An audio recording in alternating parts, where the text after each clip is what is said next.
네, 안녕하세요. 반갑습니다. 함께 나누고 싶은 좋은 책을 소개해드리는 부킹입니다. 여러분, 새해가 되면 여러 가지 결심을 하는데요. 전 그중 하나로 오늘부터 1일 1책에 도전하도록 하겠습니다. 오늘이 바로 도전 1일째입니다. 굉장히 떨리네요. 네, 오늘 첫 번째 책으로요. 이기주 작가님의 말의 품격을 함께 나눠보도록 하겠습니다. 책의 내용이 너무 좋았지만 그 중에서도 특히 좋았던 부분을 각 장에서 하나씩 뽑아 낭독으로 나누도록 하겠습니다. 1장 이청 득심 경청. 오바마의 연설 장면이 눈앞에 어른거릴 무렵이었다. 나는 밤늦게 홍대 근처 정류장에서 버스를 기다리며 대중연설에서 오바마가 들려주는 바리톤 음성과 단번에 청중의 감성을 뒤흔드는 그의 엄품을 떠올리고 있었다. 바로 옆에서 어느 부녀가 주고받는 대화가 내 귀로 날아들었다. 초등학교에 갓 입학했을 법한 꼬마가 송아지처럼 눈을 껌뻑껌뻑하며 아빠에게 물었다. 아빠, 학교에서 배운 단어가 있는데 뜻을 잘 모르겠어. 존중이 뭐야? 그리고 진심이라는 낱말의 의미가 뭐야? 40대 후반쯤 돼 보이는 남자는 곧장 답하지 않고 약간 뜸을 들였다. 머릿속에서 사전적 의미 너머에 있는 단어의 본질을 끄집어내 밀가루 반죽처럼 주물러서 그것을 딸 앞에 펼쳐주기 위해 고민하는 듯했다. 남자는 슬며시 고개를 들어 밤하늘을 올려다 보았다. 별은 한 개도 보이지 않았지만 아버지의 설명을 듣기 위해 귀와 마음을 활짝 연 아이의 눈동자가 어둠 속에서 별처럼 반짝였다. 아이와 눈을 맞춘 남자가 입을 열었다.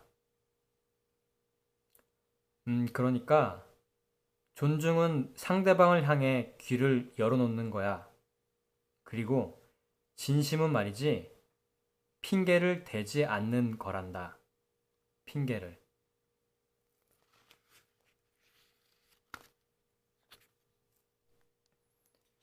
2장 과언무한 간결. 인생을 살다 보면 사람의 진심과 속마음은 간결한 표현에 묻어나는 경우가 많은 듯하다. 생각과 느낌을 말 속에 짜임새 있게 담아서 전달할 수만 있다면 굳이 말의 분량과 길이에 얽매일 필요가 없다. 얼마 전 나는 명료한 언어의 필요성을 수제 햄버거 가게에서 절감했다. 30대 중반쯤 돼 보이는 남자가 주문을 하는데 아르바이트생 앞에서 혀를 펄럭이며 까다로운 조건을 늘어놓았다. 굽는 정도에 따라 햄버거 패티 맛이 천차만별인 것 같아요. 너무 바짝 굽게 되면 육즙이 사라지더군요. 그렇다고 대충 익히진 마세요. 오래 굽지 않으면 씹을 때 물컹거리는 법이니까요. 참 그리고 남자는 뒷사람들의 불편은 안중에도 없는 것 같았다. 그의 표현은 좋게 말하면 아득했고 나쁘게 말하면 아둔했다. 그의 언사는 장황하고 거칠었다.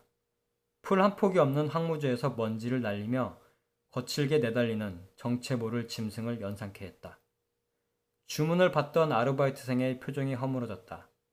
겹겹이 줄을 서고 있던 고객 중 누군가가 짜증스럽다는 반응을 보였다. 좀 빨리 주문합시다. 남자가 주문을 끝내자 직원이 나를 보며 조심스레 물었다. 이 손님도 까다롭게 굴면 어쩌지?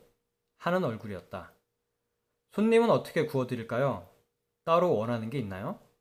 난 1초의 망설임도 없이 단단 익선의 말씨로 대답했다. 네, 전 미디엄으로 부탁해요.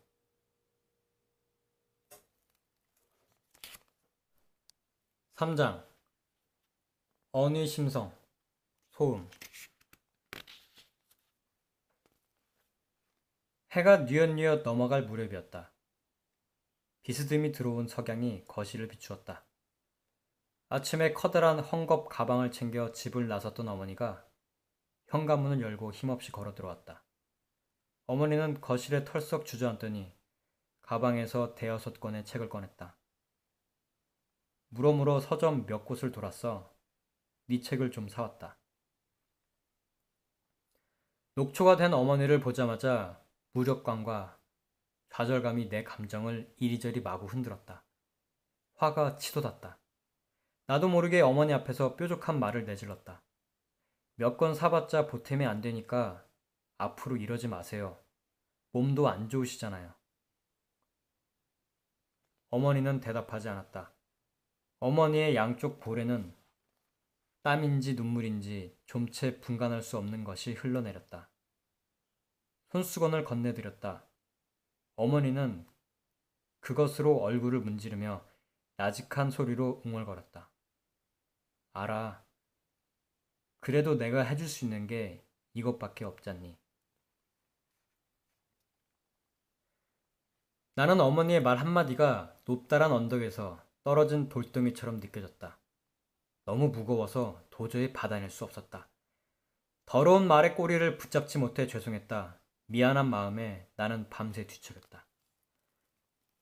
조선 후기 실학자 이덕무는 수양서인 사소절에서 성인이 알아둬야 할 행실과 언어 생활에 대해 소상하게 적었다. 경솔하고 천박한 말이 입에서 튀어나오려고 하면 재빨리 마음을 짓눌러야 한다. 그 말이 입 밖으로 튀어나오지 않도록 해야 하는 것이다. 거친 말을 내뱉고 나면 다른 사람들에게 모욕을 당하고 해로움이 따르게 될 텐데 어찌 두려워하지 않을 수 있겠는가. 청산유수처럼 말하는 사람이 주목받는 시대임을 부정할 수 없다.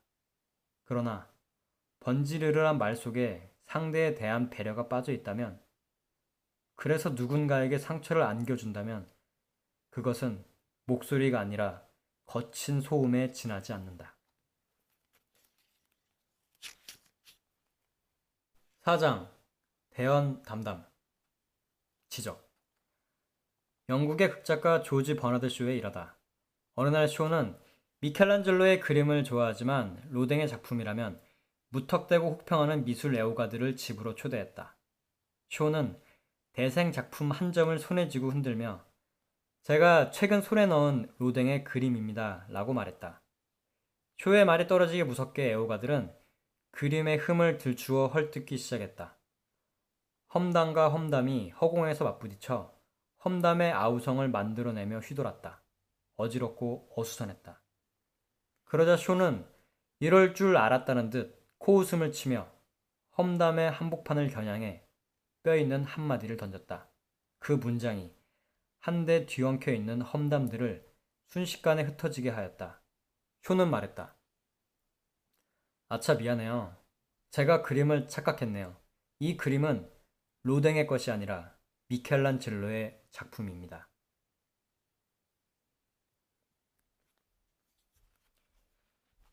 쇼의 집에 초대받은 이들처럼 스스로 쌓은 편견의 감옥에 갇혀 지내는 사람들이 더러 있다. 본인의 머리와 마음속에 있는 것만을 유일한 정답으로 간주하고 나머지는 무조건 오답으로 치부하는 경우다. 편견의 감옥이 높고 넓을수록 남을 가르치려 하거나 상대의 생각을 교정하려 든다. 이미 정해져 있는 사실과 진실을 본인이 쥐락펴락 할 수 있다고 믿는다. 상대의 입장과 감정은 편견의 감옥 바깥쪽에 있으므로 눈에 보이지 않는다. 네, 이렇게 도전 1일째가 끝이 났습니다. 작심삼일이 되지 않게 끝까지 해보도록 하겠습니다. 그럼 여러분, 새해 복 많이 받으세요.